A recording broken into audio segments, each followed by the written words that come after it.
दुनिया में मानवता पर लेक्चर देने वाले लोग फिर चुप क्यों हो गए जब फ़लस्तीन पर जुल्म व सितम की तमाम इंतहा पार कर दी गई।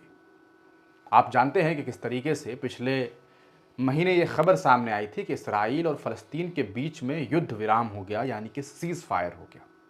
लोगों ने कहा कि चलो कम से कम इस जंग पर जो है वो पाबंदी लगी, कम से कम अब तो शांति होगी।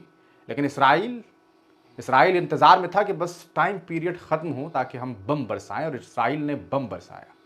कहा कि हम हमास को ख़त्म कर रहे हैं, और हमास को ख़त्म करने के नाम पर एक ऐसा हमला हुआ जिसमें एक बार में 400 से ज़्यादा लोगों की मौत हो गई। और मीडिया रिपोर्ट्स के अनुसार जो फ़लस्तीनी अथॉरिटी है उनका ये दावा है कि इसमें लगभग 150 लोग सिर्फ बच्चे हैं। उसके बाद महिलाएं सबसे ज़्यादा हैं। सवाल यह है कि क्या वो मासूम से बच्चे कोई आतंकवादी थे? लेकिन फिर मेरा सवाल तो यह है कि दुनिया भर में बड़े बड़े लेक्चर देने वाले लोग और नोबेल पीस प्राइज लेने वाले लोग क्यों चुप हैं? क्यों उनके लब सिले हुए?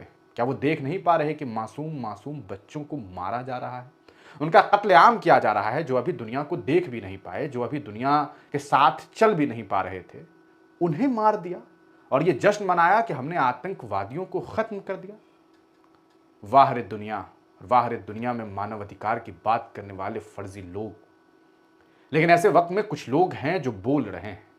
भारत में दो ऐसे नेता हैं जिनकी तारीफ होनी चाहिए। एक बड़ा नाम असदुद्दीन ओवैसी है, दूसरा नाम प्रियंका गांधी है।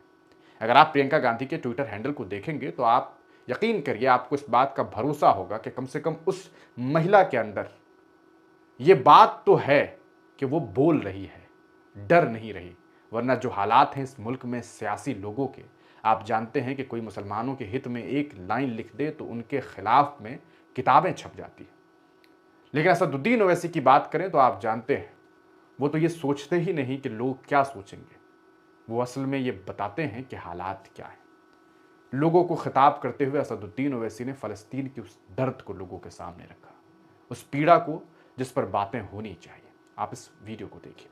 मेरे अजीज दोस्तों और बुजुर्गों, इस मुबारक महीने में फलस्तीनियों के लिए भी दुआ करिए। मेरे भाई, फिर से उस जालिम इजरायली हुकूमत बमबारी शुरू कर दी। एक बमबारी में 400 लोग मारे गए। सहरी के वक्त अनेक, ये क्या है, 100 खवातीन, मासूम 50-60 बच्चे, उनके लिए कफन तक नहीं। आप देखो रज़ाइयों में लाशें पड़ी हुई। और ये दुनिया जो तमाशा देख रही है, जो फलस्तीनियों का नस्ल कशी हो रही है, जेनोसाइड हो रहा है। हम अपने वजीर आजम से पूछना चाहते हैं, आप बोलेंगे नहीं फलस्तीनियों पर जुल्म के बारे में? नहीं, खाली एड दे दो। अरे एड से क्या करना है? जान बचाना तो तब तो एड लेंगे वो लोग। 4 घंटे का 3 घंटे का पॉडकास्ट किए किसी एक शख्स के साथ, एक लफ्ज में उसने फलस्तीन के ऊपर, एक लफ्ज नहीं फलस्तीन के ऊपर हमारे वजीर आजम की जबान पर नहीं आता। अरे इंसानियत का मसला है ये। और वो जो बड़े बड़े हुक्मरान जिनको अल्लाह ने दौलत दी, क्यों दी? क्योंकि अल्लाह के रसूल सल्लल्लाहु अलैहि वसल्लम के खत्म मुबारक वहां पर पड़े थे। मेरे आका के सदक़े में तुमको दौलत मिली। अरे तुम सिर्फ दुआ करके रोगे? तुम सिर्फ गिगड़ा के दुआ करके आमीन आमीन अल्लाह बर्बाद कर दे? अरे जालिमों, तुम भूल गए कि अल्लाह के रसूल सल्लल्लाहु अलैहि वसल्लम ने मिंबर पर खुतबा भी दिया और अहद के मैदान में जाकर अपने दंदाने मुबारक को शहीद भी करवाया था। जालिमों, तुम भूल गए इमाम हुसैन की शहादत को। याद रखो, जब तक अमल नहीं करोगे कुछ होने वाला नहीं है। सिर्फ दुआ पर इक्तफा मत करो, यकीनन खूब दुआ करो, मगर जब इस मस्जिद से बाहर निकलेंगे तो अमल करना। और अमल कैसे करना? अपनी दुआओं को आजमाओ कि अल्लाह, मैंने तेरे पास अपनी भीख को रख दिया, अब मैं निकला हूं, मेरी लाज रख ले। यहां पर तो कोई पुरसाने हाल नहीं, कोई बात नहीं। बुखारी शरीफ की आखिरी हदीस है कि जब हशर का मैदान होगा, अल्लाह उन तमाम से कहेगा कि मैं भूखा था, मैं प्यासा था, तुमने मेरी भूख और प्यास को नहीं मिटाया। तो वो कहेगा, अल्लाह तू तो रब है, तुझे कैसी भूख, तुझे कैसी प्यास, तुझे कैसी तकलीफ? तो अल्लाह फरमाएगा, फुराने मुकाम पर एक आदमी, एक शख्स तकलीफ में था, तुमने उसकी तकलीफ को दूर नहीं किया। उस दिन तो सबको सामना करना पड़ेगा। इंशाअल्लाह ताला सबका हिसाब किताब होगा, कोई बचेगा नहीं।